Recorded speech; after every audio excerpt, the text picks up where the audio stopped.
Ang walang kamatayan pong Matthew chapter 6, ang ating babasahin ngayon, paulit-ulit na itinuturo, pero parang ang hirap tablan ng mga anak ng Diyos. Matthew 6, 25 to 34. At ang Panginoong Jesus po ang nagsasalita rito, "Therefore I tell you, do not worry about your life, what you will eat or drink, or about your body, what you will wear. Is not life more important than food, and the body more important than clothes?" So ang turo po ay napakalinaw. Sabi ng Panginoon, sinasabi ko nga sa inyo, huwag kayong mag-alala, huwag kayong mangamba, huwag kayong nervyusin kung anong kakainin ninyo, anong iinumin ninyo, anong isusuot ninyo, at kung meron nga ba nito. Sabi gano'n, napakahalaga ng buhay ninyo. Pero ang iniisip nyo lang ay maghanap buhay, nakakalimutan nyo yung mahalaga, yung buhay. Ang iniisip nyo lamang kung paano kanyo dadamitan ng inyong katawan, nalilimutan nyo tuloy ang halaga ng katawan na yan at kung ano dapat ang pinagagagawan yan. Kadalasan ang ating katawan tuloy ay naaabuso para lang maghanap buhay, para makabili ng damit. Naaabuso ang kalusugan para lamang bumili ng gamot dahil sa kaabuso sa katawan ay nagkasakit-sakit na tuloy. Sabi, is not the body more important than clothes? Is not life more important than food? Ibig sabihin, mahalaga yung mga iniisip nyo, pero napaka-basic naman yan. Hindi nyo na ba itataas sa mas mataas na antas ang inyong isip para makaisip kayo ng higit na lalong kabuluhan ng buhay? Look at the birds of the air. They do not sow or reap or store away in barns, and yet your heavenly Father feeds them. Are you not much more valuable than they? At isang halimbawa na alam na nating lahat, tiningnan ng mga ibon. Marami po kasi sa mga tao, ang consideration nila sa ibon, mumurahin lang yan. 2 sampera, binabato-bato, binabaril-baril, tinitira-tirador. Ewan ko nga ba kung ba't ginagawa ng mga tao yon, kailangan gawin nila yon. Mababa ang pagtingin nila sa buhay ng ibon. Kaya sabi ng Panginoon, ayan mga ibon, kung hindi nyo man laging pinapahalagahan, pero kung ganun lang ang pagtingin nyo sa kanila, pero tingnan nyo, pati yan, inaasikaso ng Ama sa Langit, pinapakain. Hindi sila nagtatanim, hindi sila nagdidilig, hindi nagfe-fertilize, pero hindi sila nauubusan ng mga kinakaing prutas at mga buto at kung ano-anong kailangan nila sa buhay. Kayo pa kaya ang hindi bigyan ng Ama? Verse 27, who of you by worrying can add a single hour to his life? And why do you worry about clothes? See how the lilies of the field grow? They do not labor or spin. Yet I tell you, not even Solomon in all his splendor was dressed like one of these. If that is how God clothes the grass of the field, which is here today and tomorrow is thrown into the fire, will he not much more clothe you, O you of little faith? Pati mga damo nga naman, na isang araw lang may bulaklak, at ang tinutukoy po dito ng Panginoon ng mga damo, yung mga namumulaklak, na isang araw lang yung bulaklak nila. Kinabukasan na yan ay pinuputol na ng mga tao, inilalagay nila sa mga oven na panggawa ng mga bricks. So sinusunog lang to, pero sabi niya, kahit sandaling-sandali lang ang pananatili ng mga bulaklak na yan, pinapaganda pa ng Diyos. Nilalagyan ng mga kulay, mga hugis. At kung yung ba namang sasandali, tapos susunugin lang ay pinapaganda pa, kayo pa kaya ang hindi pagandahin ng Diyos? Nanilikha kayo sa kanyang wangis. Kayo pa kaya ang hindi niya asikasuhin? Sabi ko noon, pambihira naman kayo, napakaliit ng pananalig nyo. Nakita nyo yung mga tinatapak-tapakan nyo lang damo, pinapaganda pa ng Diyos. Yung binabato-bato nyong ibon, pinapakain, kayo pa kaya. Verse 31. So do not worry, saying, what shall we eat, or what shall we drink, or what shall we wear? For the pagans run after all these things, and your heavenly Father knows that you need them. Sabi niya, hindi bagay sa inyong mag-alala. Ngayon, anin ko na yung mga pagano, mga walang pananalig, mga hindi nakakakilala sa Diyos, pwede sila mag-alala kasi hindi nila alam kung saan sila sasandal, kung sino ang sasandalan nila, pero kayo ba naman gagayahin nyo pa sila? Alam na alam ng Ama sa Langit ang lahat ng inyong mga pangangailangan. At dahil mahilig din lang kayong mag-alala, ba't hindi ito ang inyong isipin? Verse 33, seek first His kingdom and His righteousness, and all these things will be given to you as well.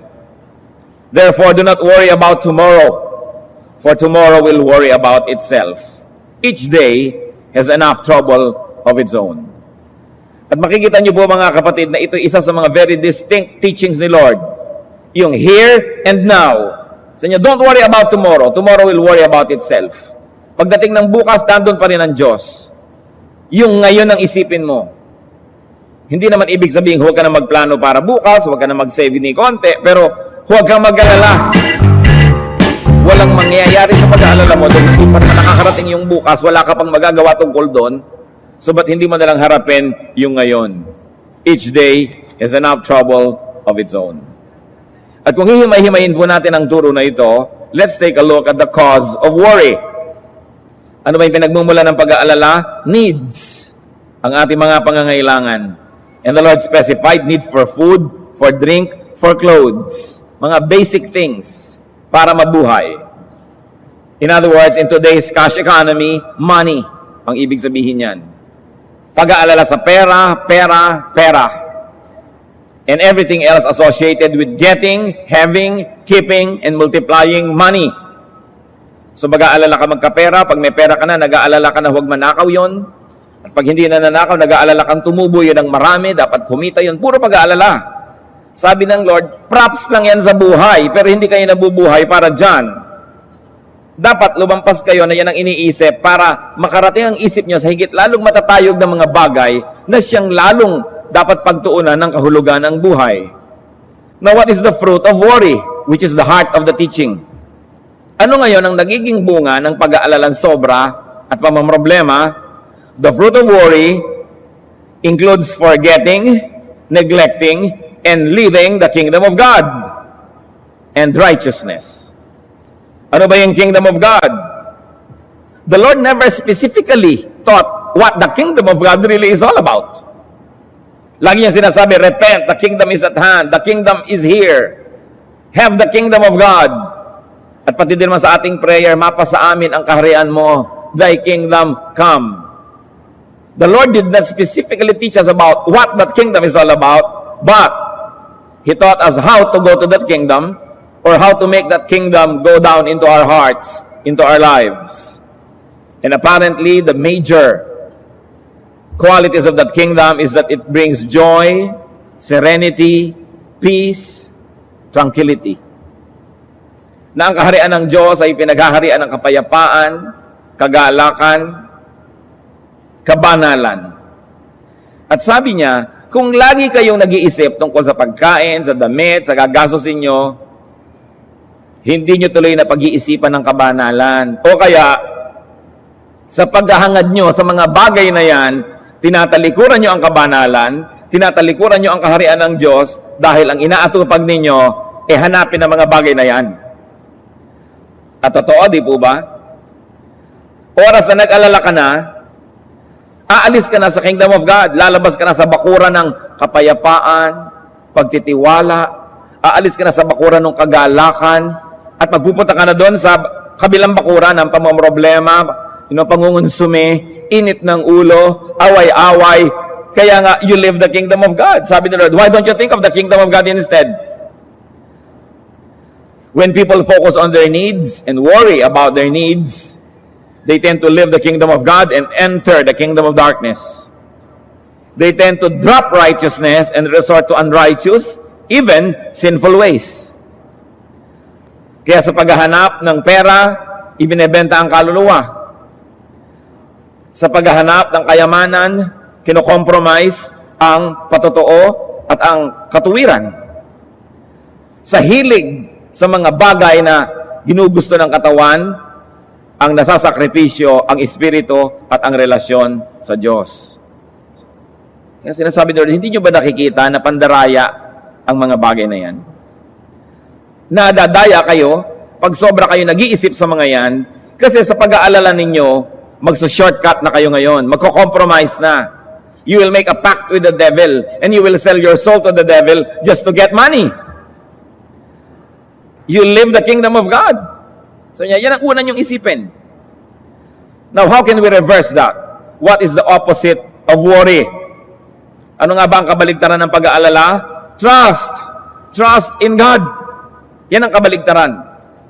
Pag mapag-alala kayo, mga kapatid, kahit ang laki ng Bible nyo, kahit madasalin kayo, kahit meron kayong ministry, isa lang kahulugan pag mapag-alala kayo, kulang tayo ng pagtitiwala sa Diyos. Yun lang yun. Wala nang iba. Ano kasi ang gustong pagtiwalaan ng mga tao? Ang kanilang mga kabuhayan.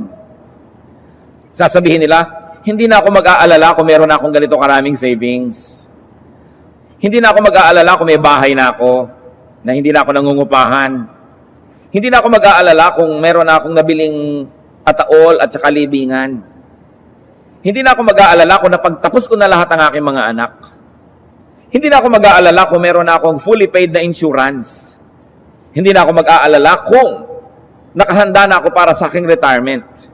Hindi na ako mag-aalala kung meron na akong pambili ng lahat ng gusto kong gamot o pagkain sa buhay. Hindi na ako mag-aalala kung fully paid na ang kotse na hinuhulugan.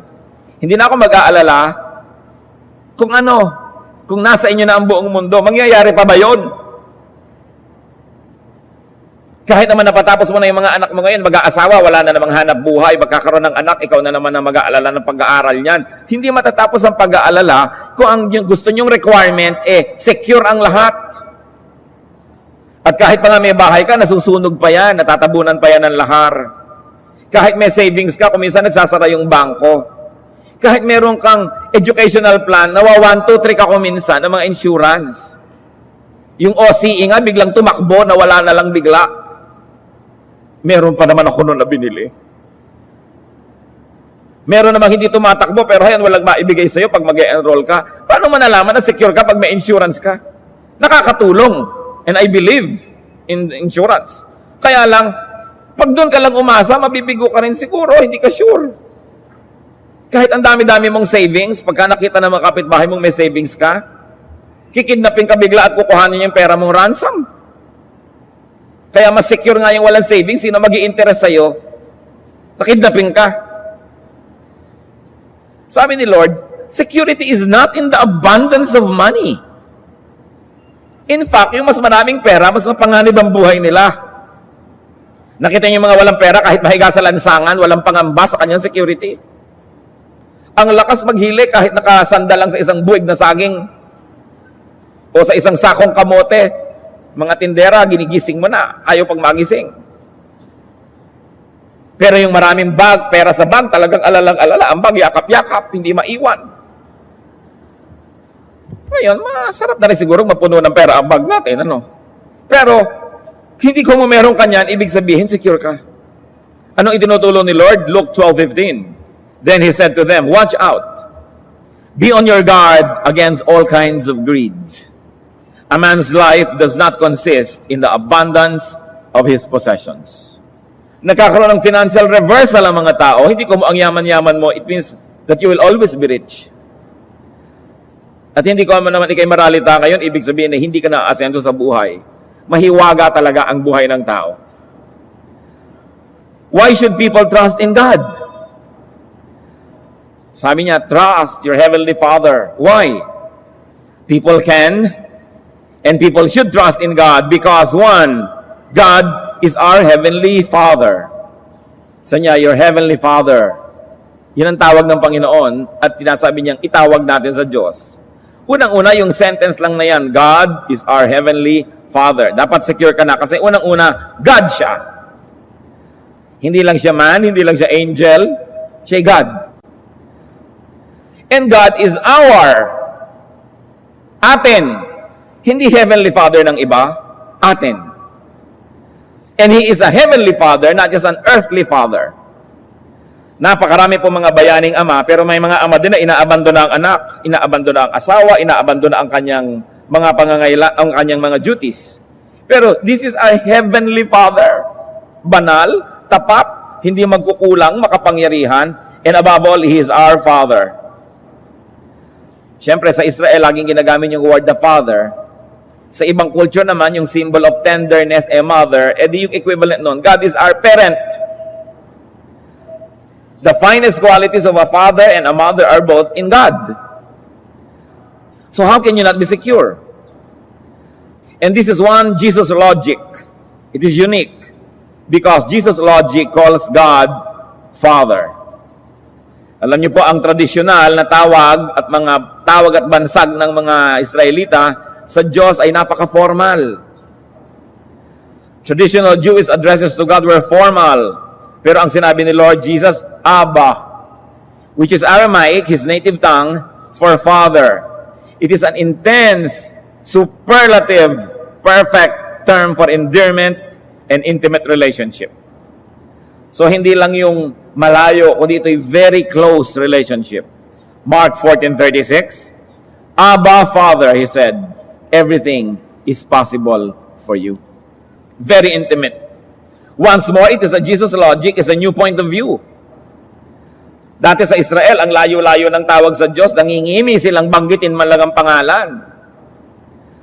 Pero sabi ni Lord, call him Abba. Very close, very intimate. So do not be afraid of new things and new ways at looking at old things. Dahil ang Panginoon, ang dinala niya, mga new perspectives.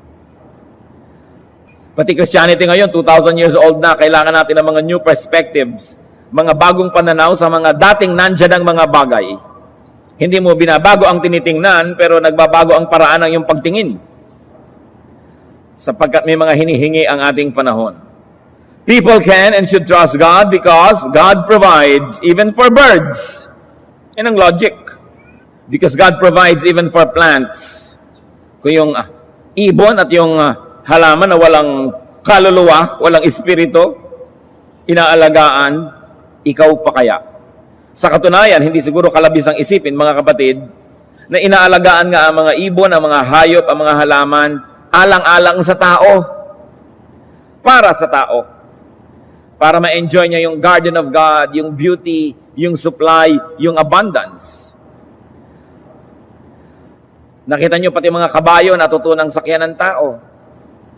Ang mga kalabaw, pinag-aararo. Ang mga aso, pinagbabantay. Nakita niyo kung paano ang lahat ng creation, iginibigay ng Panginoon sa tao para pakinabangan. Mga unggoy, pinanghihinguto. Maraming serbisyo ang mga hayop. No? Ang dami-dami nilang serbisyo. Nakita niyo pati yung mga aso dyan sa North Pole, na paghihila nila ng mga gamit. Ang mga elepante na pagbubuhat ng troso. At kung gusto ng taong maligayahan, pinatutungtong pa sa bola, pati elepante.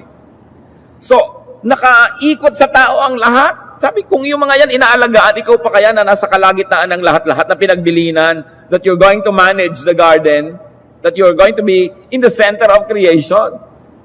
Umiikot sa'yo. Ikaw ang binigyan ng custody ng pamamahala sa lahat. Ikaw pa kaya ngayon ang mapabayaan. Parang sinabi, ayan, pinapasweldo ng Panginoon ang iyong mga katulong, ang iyong mga katuwang sa buhay, tapos ikaw ang pinabayaan, kaya nga pinapalusog yun para matulungan ka. People can and should trust God because God knows about your needs. Yan ang sabi ni Lord, your heavenly Father knows.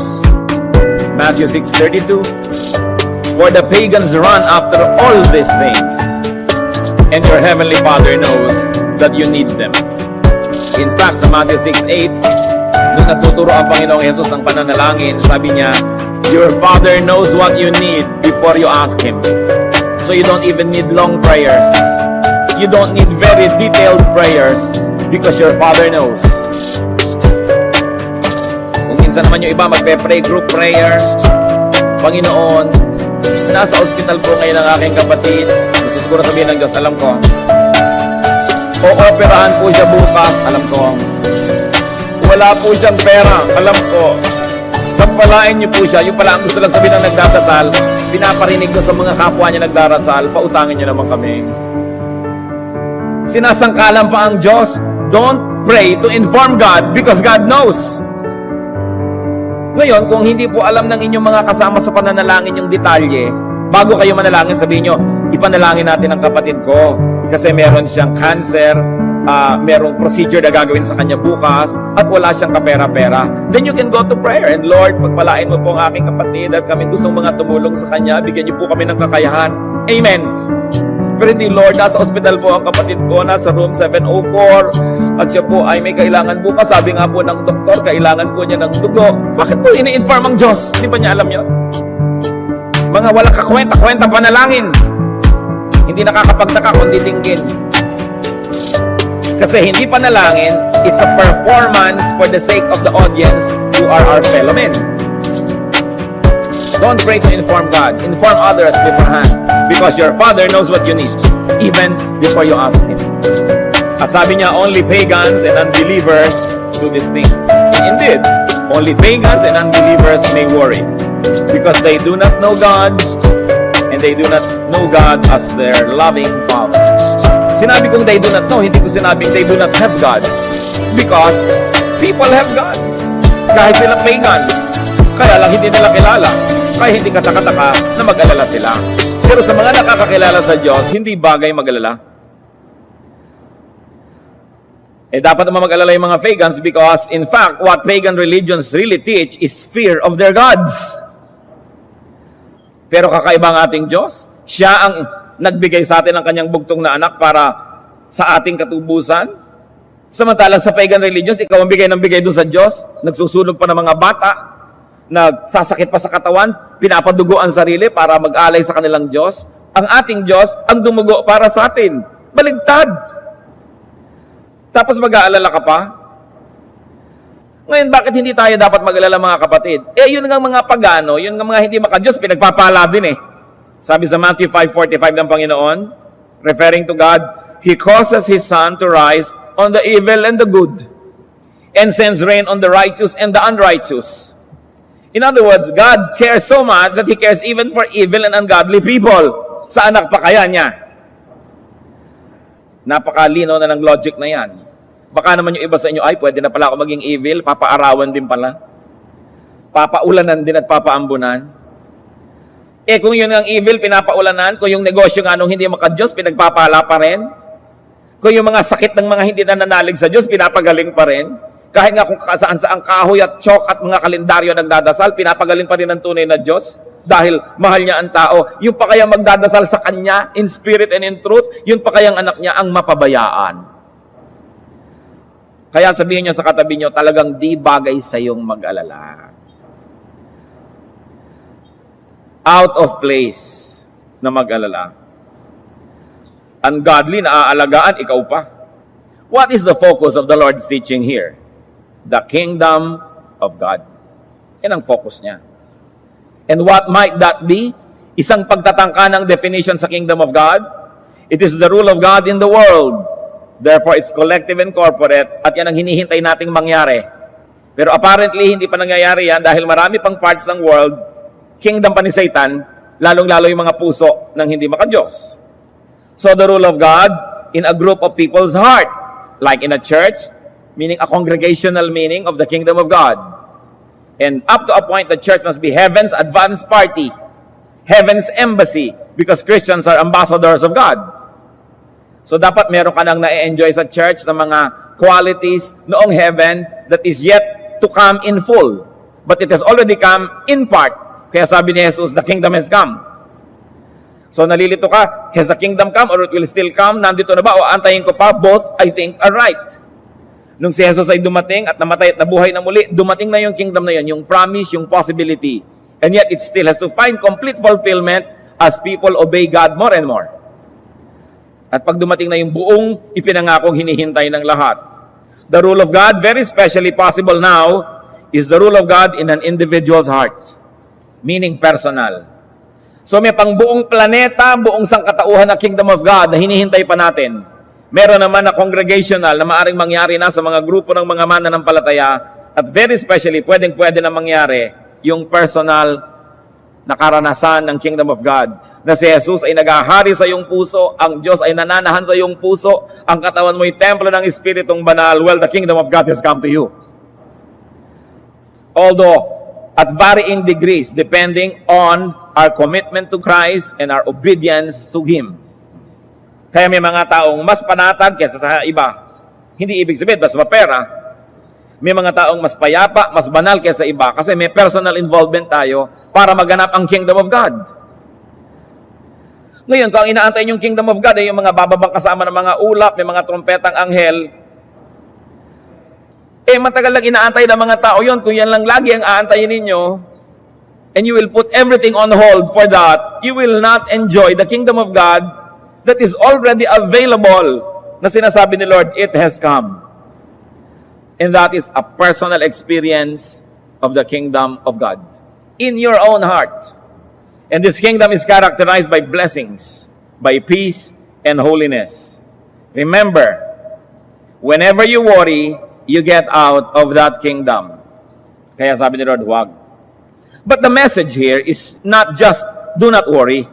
Kasi kung responsable ka namang tao, dapat ka naman talaga mag-isip, magplano, mag-ipon ng kaunti, magtanim para meron kang anihin bukas dahil kailangan naman yun. So, hindi sinasabing huwag ka mag-isip, huwag kang magplano, huwag kang maghanda. Hindi yon. Ang sinasabi, huwag kang mag-alala. Huwag kang problema. Halimbawa, nagtanim ka na, huwag mong problemahin kung paano tutubo yun. Problema yan ng Diyos. Ang problema mo, itanim yun sa magandang lupa, diligan, lagyan ng bakod, i-protect. Pero yung pagpapatubo mismo, kahit anong gawin mo, hindi mo mapapatubo yan. Mabibigyan mo lang yan ng magandang lupa, magandang kapaligiran, sunlight, aalisin mo yung mga insekto, pero hindi mo yun mapapatubo. Yung saganang sa Diyos, ibigay mo sa Kanya, hayaan mo siyang gumawa nun. Don't worry. So just keep doing what is good, just keep planting good seeds, and let God do His work. Meanwhile, you think about His kingdom. Pag sinabi ni Lord na do not worry, ang isang kahulugan, do not worry about food, drink, clothes, money, etc., to the point of sacrificing the kingdom of God. Mag-isip ka rin, pero huwag hanggang malimutan mo na ang kaharian ng Diyos. Do not worry to the point of sacrificing righteousness. Sige, magplano ka, mag-impok ka, maghanap buhay ka, pero hindi hanggang dun sa gumawa ka na ng masama, gumawa ka na ng mali, tinalikuran mo na ang kaharian ng Diyos dahil lang sa pag-aalala mo. Do not let your needs deceive you with worrying to the point of addressing your worry with ungodly and sinful ways. Because you know that people can do evil, can commit sin, and live the kingdom of God. People who are in the ministry even live their ministry just to have more money. Yan ang sinasabi na, dahil sa pag-aalala mo, nagkakasala ka tuloy. Dahil sa takot mo, at kumisan dahil sa yung greed, because you want more and more and more. Meron ka naman, pinapakain ka ng Diyos, nabubuhay ka. In fact, nabuhay ka na nga ng kaya tagal-tagal na naglilingkod sa Diyos at hindi ka naman namatay. Pero meron pang umiiwan, tumatalikod sa kanilang mga ministry dahil lang gusto pa nila ng more and more and more money. Ito yung sinasabi. You live the kingdom of God because you are worrying too much. It is important. Pero magtataka tayo, bakit naman po merong mga righteous, meron pa nga, naglilingkod sa Diyos, pumapasok pa sa ministry, bakit kapos pa rin, tapos sasabihan ng Diyos, huwag mag-alala? Well, there are several questions and several attempts at answering that.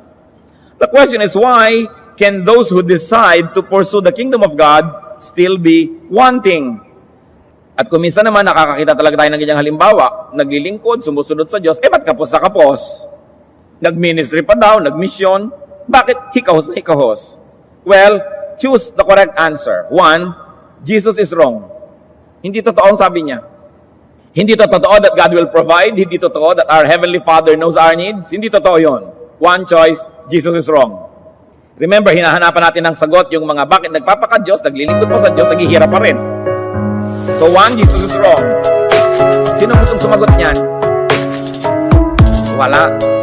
Kasi alam natin, Jesus cannot be wrong. 2, that these people who we say have followed God in ministry or in service, that they have not really decided for the kingdom. They are not really focused on the kingdom. Dalawa pa rin ang loob, hati ang loob. Hindi talaga buo ang loob na maglingkod lang. Hindi buo ang loob na sundan ang Panginoon, whatever the cause. In other words, hati. Kaya sabi sa Luke 9:62, Jesus replied, "No one who puts his hand to the plow and looks back is fit for the service in the kingdom of God." Pag hinawakan mo na yung araro at umaandar na yan, huwag ka nang lilingon dahil baka kung saan makarating yung iyong pag-aararo.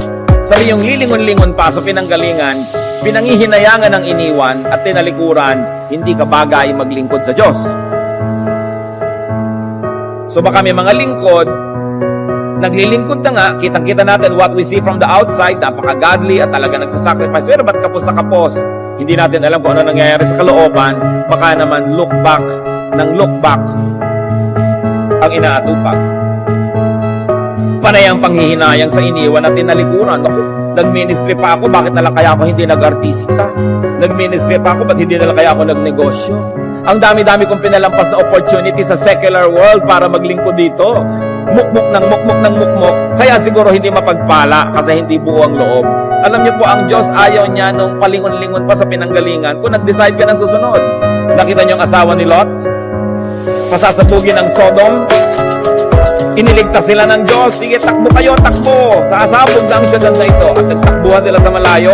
Pero nung sumabog, anong ginawa ng asawa ni Lot? Tumigil sa pagtakbo at lumingon. Nang hinayang siya sa iniwan niyang siyudad. Siguro sa kanyang mga kaibigan, sa kanyang bahay, na marami sigurong mga gamit, may pressure cooker. Nang hinayang siya sa kanyang microwave oven. Nang hinayang siya sa kanyang iiwan. At ano sabi ng Biblia nangyari sa babaeng ito? She became a pillar of salt. Naging isang haligi ng asin dahil lumingon. Tumakbo na, umalis na sa Sodom, nando na sa bandang lugar na, safe na, lumilingon pa. Gaano karami sa naglilingkod sa Diyos ang lingon pa ng lingon? Nagpaka-Kristiyano ka na, tinanggap mo na si Jesus sa Panginoon at tagapagligtas, tapos nanghihinayang ka pa sa dati mong daigdig. At nanghihinayang pa tayo sa maraming mga bagay na sabi natin, naku, kung hindi lang sana ako naging Kristiyano, magagawa ko ito. Kung hindi ako naglilingkod sa Diyos, mas marami na ang kinita ko. So don't expect to be blessed. Kaya kung nagpaka-Kristiyano na rin lang, wala nang lingunan, dibdibin.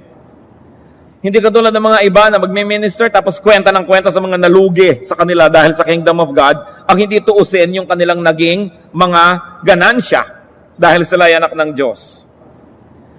At ang pagtrato nila sa kanilang ministry, sa kanilang righteousness, sacrifice instead of privilege. Hindi nagpapasalamat sa kanilang bagong status, namimiss pa yung pinanggalingan nilang pusali o putik. At may mga naglilingkod sa Diyos pagkatapos susumbatan ang Diyos o ang church. Naglingkod ako, 5 years ako naglingkod, 10 years ako naglingkod, hindi naman ako yumaman.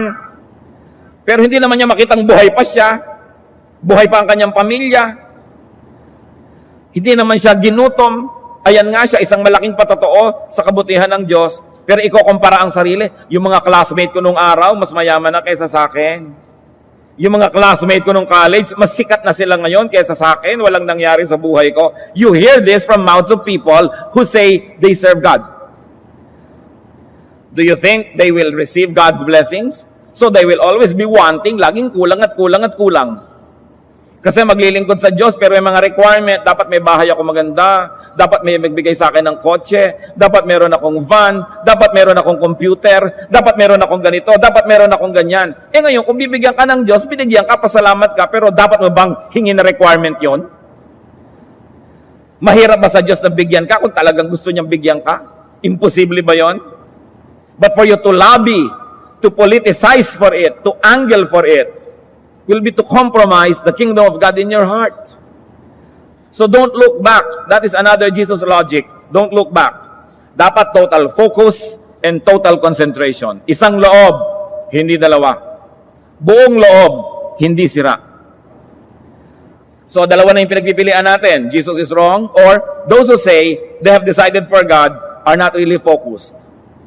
Another choice, sa mga nagrereklamo at mukhang naghihirapan ay sumusunod naman sa Diyos, they have God's provision, but they do not see it. They have God's provision, but they are fixated on other things. They are never satisfied, and therefore they worry. Ang hinahanap nila yung wala sa kanila at hindi nila pansinin yung nasa kanila na. May ministry na, ang gusto pa iba. So iiwan nilang yung ministry nila, tas wala ngayon makapalit. Hindi nila tinitingnan kung anong nandun. Matthew 6:34, therefore do not worry about tomorrow, for tomorrow will worry about itself. Each day has enough trouble of its own. And many people, because they worry about tomorrow, baka naman bukas hindi pa ako sikat, baka bukas wala pa akong ganito. So what do? They neglect the kingdom of God in their hearts. And all the more that they lose blessings. Sabi nga ng iba, many fears are born of fatigue and imaginings. Kung kayo po masyadong nag-aalala, nerbiyoso, nerbiyosa, worrier, baka kailangan nyo lang ng pahinga. Pagod siguro inyong isip. Pagod ang inyong katawan. Pero kadalasan po ng mga warriors, mga kapatid, hindi pagod ang katawan. Pagod ang isip. Hindi na makayang dalhin ng katawan yung isip. Kaya nagkakalito-lito. Yung mga warrior, lagi yan nakahiga, pero hindi makatulog. Marami siguro mga warriors sa atin, mag-exercise lang kayo, maglakad kayo, tumakbo kayo, umigib kayo ng tubig, umakyat kayo ng puno ng nyog, maggudgod kayo ng nyog, gumawa kayong bukayo, tumahi kayo ng damit, maglinis kayo ng banyo, do something, mawawalan kayo ng panahon mag-worry. Because warriors usually have a lot of extra time. Kaya sila worry ng worry. Kung hindi kayo makatulog, nakahiga kayo, bumangon kayo, magwalis kayo sa buong barangay 58, bago nyo matapos yung pagod na kayo, makakatulog na kayo nun. Yung mga mahilig mag-alala, laging namimintana, laging nangunguyakoy, laging may panahon mag-isip. Be physically active. Napakalaking blessing po ang mapagod. Sapagkat ang pagod na tao ay natutulog at ang natutulog na tao ay di na nag-aalala pa. Kung kayo po warrior, hinahamon ko kayo, kadalasan you have very little physical movement or exercise.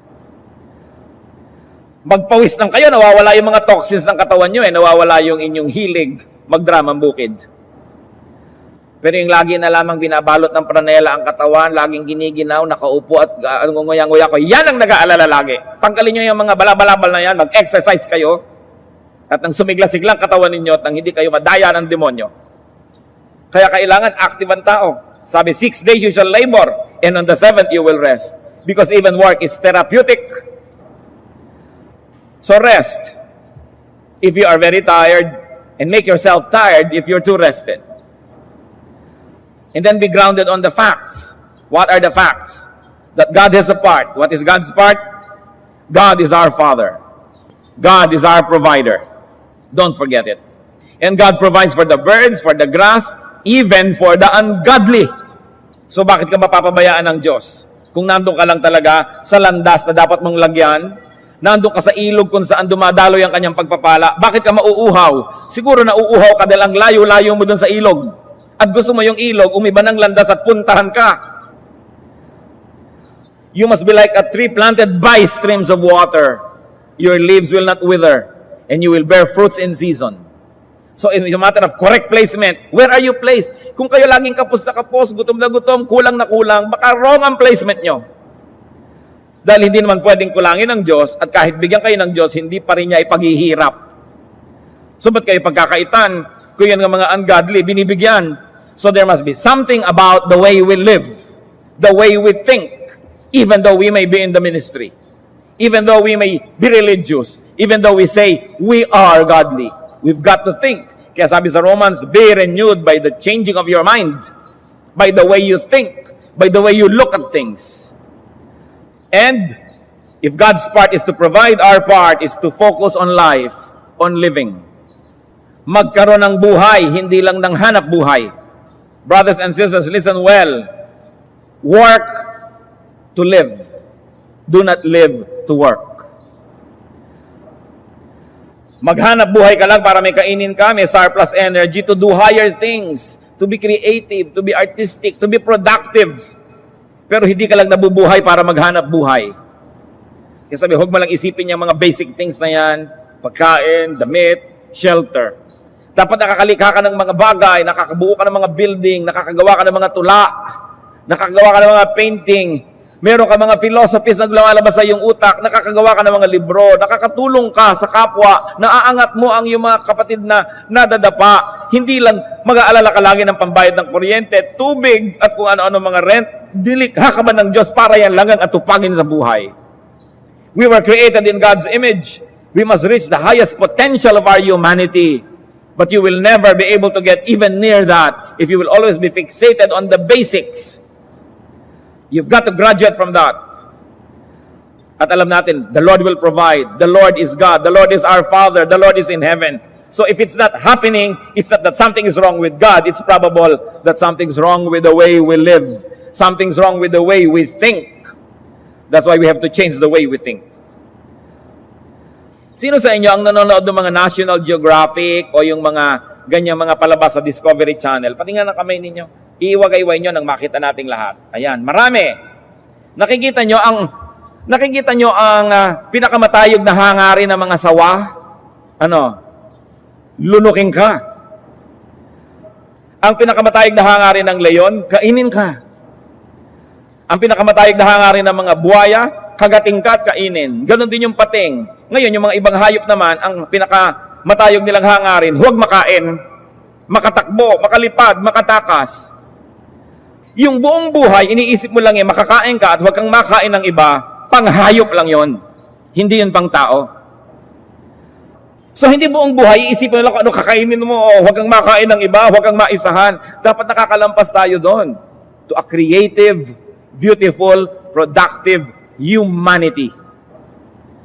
And it happens when we remember who God is, and when we trust in Him, and when we live according to His teachings.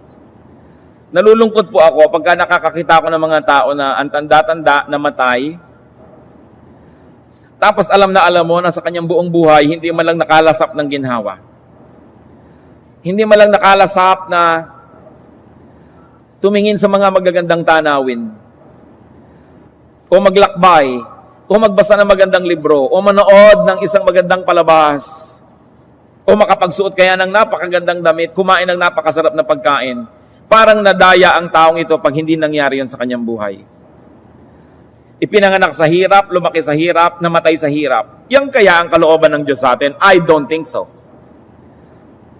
Kaya tayo pong may ginhawa, tayong may kaunting kayamanan, may kaunting kapangyarihan at lakas, dapat ginagamit din natin sa pagtulong sa iba para makaahon sila.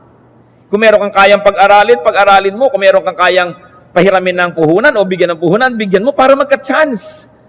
Because that's what many people just need, a chance, an opportunity. And this is what God gives. Pero ang daming tao, yung mentality nila, hindi nakabagay doon. Kahit sila relihiyoso. Kaya mahalaga suriin, ano ba talaga ang kaharian ng Diyos? Anong ibig sabihin ng kingdom of God? Yung magtiis ka ngayon at pag-antay ka na lang ng langit? O pwede bang magkalangit ngayon at may darating pa uling langit? Sabi ni Lord, the kingdom has come. So dapat may langit dito sa loob ng puso at may langit pa tayo inaantay. Saan ka man mapunta? Langit. Kaya to live is Christ, to die is gain. Ang daming dapat pag-iisip na gawin ng mga Kristiyano, hindi lang maghahaleluya at magtatalon.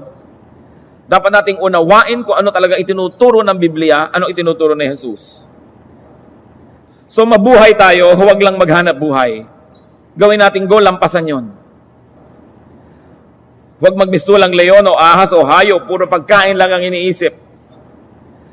And instead of, and more than focusing on material things, focus on the kingdom of God. Focus on righteousness, on holiness. Sabi, unahin ninyo ang kaharian ng Diyos. At lahat naman ng iniisip nyo yan, idadagdag din sa inyo. Pero huwag ang yan ang unahin nyo. Do you worry about being godly or about being fed and dressed? Do you let your needs overtake your righteousness and blur your visions and compromise your witness? Child of God, your business is to be godly. It is God's business to provide for you.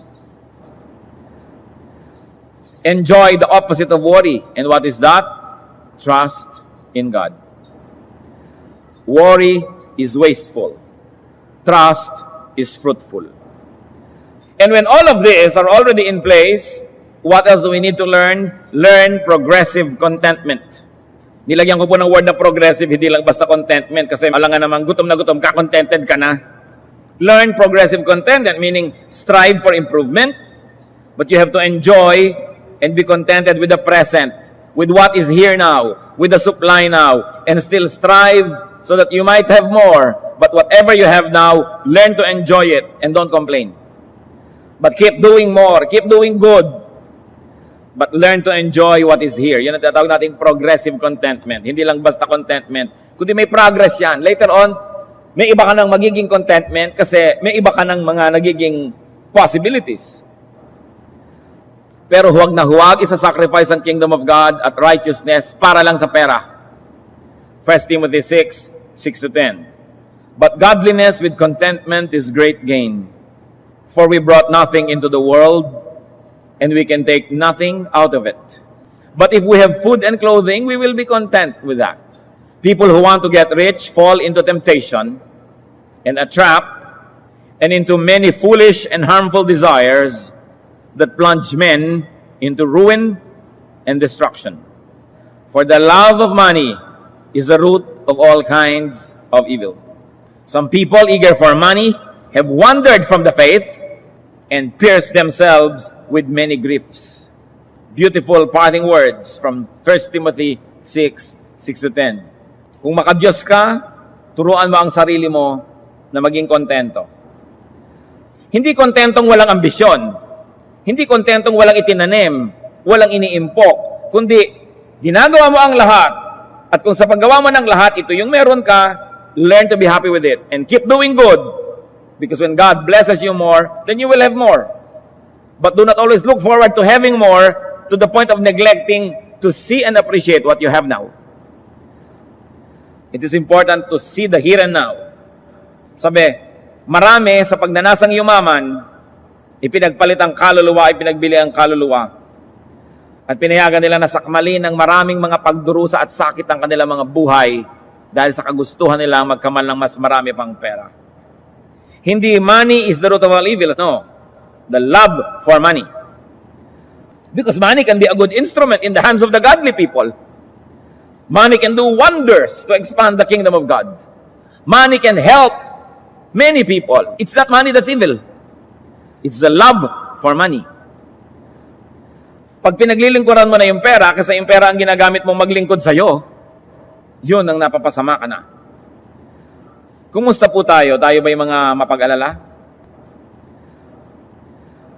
Gusto kong alalahanin ninyo kung ilang taon na kayo ngayon. Balikan nyo hanggang sa kayang mabalikan ng inyong alaala. Di ba hindi naman kayo namatay sa gutom, kaya eto pa nga kayo? Yung iba nga kailangan pang gumasta para mag-diet eh. Kailangan pang magbayad ng mga gym at espesyalista at mga operasyon para tanggalin ng mga sobrang pagpapala sa kanilang katawan. So tingnan ninyo, napakabuti ng Diyos. Naranasan nyo na ba na isang maghapon na wala kayong nainom na tubig? Naranasan nyo na ba na 3 araw na wala kayong kinain sa hinaba-haba ng buhay nyo? Hindi pa.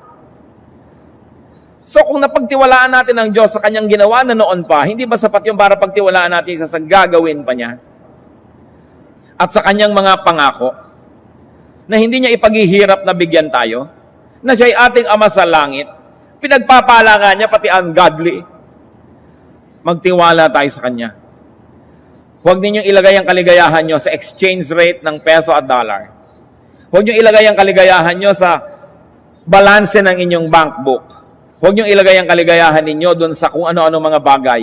Yung nagahari sa atin ng Diyos, mahal niya tayo, at tayo'y kanyang pinapangakuan ng maraming bagay, doon natin ilagak ang ating kasiyahan, ang ating katuwaan, at yung ating puso. Huwag mag-alala. Kahit tayo mag-alala, walang mangyayari.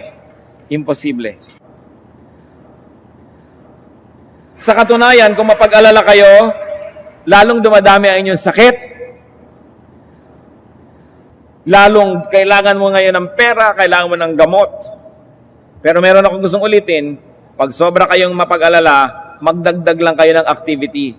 Malaki nang mawawala sa inyo na panahon para mag-alala. Be physically active whenever you can, when your health permits it.